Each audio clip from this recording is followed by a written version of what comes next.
Hi, are you listening? Are you ready? Hear me out, okay? I'm gonna tell you something that's gonna blow your mind.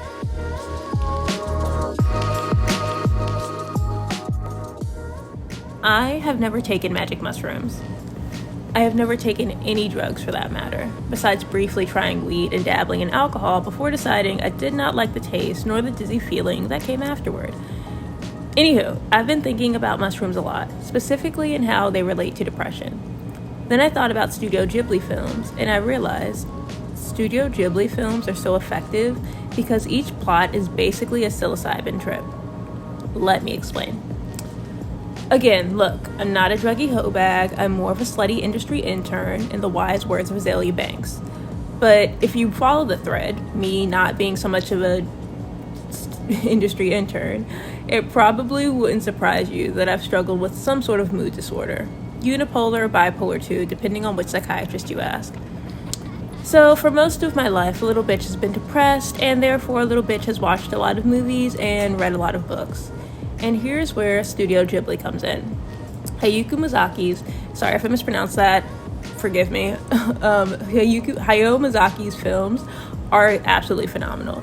Mispronunciation aside, Princess Mononoke practically raised me, and I know I'm not the only millennial girly who was obsessed with Kiki's Delivery Service. I mean, isn't she the reason we all think we're witches today? But anyway, let's talk about arguably the most famous example, Spirited Away, and how it relates to the proponent mental health effects of psilocybin. This movie is over 20 years old, and since you clicked on the video, I'm assuming you've seen it. With that in mind, when we look at the plot as a whole, girl goes on a spiritual journey to save her parents and ends up defeating the witch who holds them captive, we see that not a lot has changed for the protagonist. Sin, or Chihiro, starts off as a 10-year-old girl going to a new school, and the film ends with a 10-year-old girl going to a new school. Her material conditions have remained exactly the same. Girl, 2 parents, new school. And not a lot of choice or agency. However, and I hate to sound like a podcast bro, this is where perspective and mindset come into play. And also translation. Now, it's probably obvious, but I don't speak Japanese. And I've only read that the English translation of the film differs a little bit in the end from the original Japanese version. In the original version, by the end of the film, Chihiro forgets her experience at the bathhouse and all she had to overcome in order to remain exactly where she was at the start of the film. That is, preparing to go to a school she doesn't like. In the English version, she does remember, and when her parents ask if she's ready for her next adventure, she tells them she can handle it.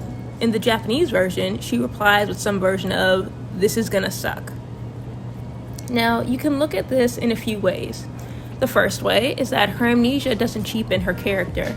We, the audience, know what she is capable of, even if she doesn't. So yeah, even if the new school does suck, we know she can make the best of it if she puts her mind to it. In a sense, we're not worried about her. It puts her problems into perspective. And in turn, we can look at our own problems with a lighter lens. Still, the English version gives the character more agency, or at least more confidence. To bring it all back to the thesis of this video, the Japanese ending is therapeutic in a ketamine-esque sense, while the English version is therapeutic in a psilocybin-esque sense. Former changes Chihiro in ways she doesn't know, while the latter changes her in profound ways she will remember. And it's kind of this little bit, this agency part, that makes people feel that maybe psilocybin is a better treatment for depression than ketamine. Here, I'm not making sense.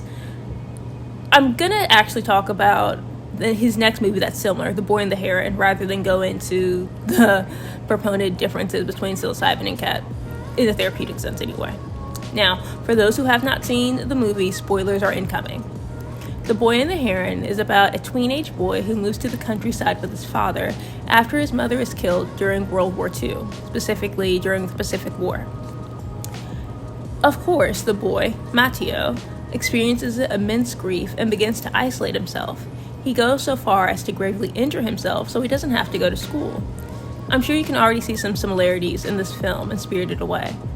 Both the protagonists are victims to unpleasant experiences beyond their control, and in the case of Matteo, the stakes are as high as life and death. Again, Due to reasons beyond his control, Mateo has to make a spiritual journey to save his loved one. He takes the journey not only because he cares about the person who's been lost, but because he knows that to lose this person would greatly hurt other people he cares about. So, he's not only taking this trip for himself, but for others as well. He is taking this trip and this journey for the good of his community. And this is a good time to segue into a related point, a pillar of my thesis, if you will. Psychedelic medicine is not taken for fun. They're not toys to be played with, nor tools to neglect. The issue, I feel, is that people aren't respecting these tools and their practical uses. Their reasons for going on these trips are selfish or naive at the very best. When you take a trip that helps you detach from your experiences and look at the bigger picture, like Spirited Away, or helps you examine your internal world and return grateful for what you already have, like The Boy and the Heron, you're not only helping yourself, you're doing a service to everyone around you.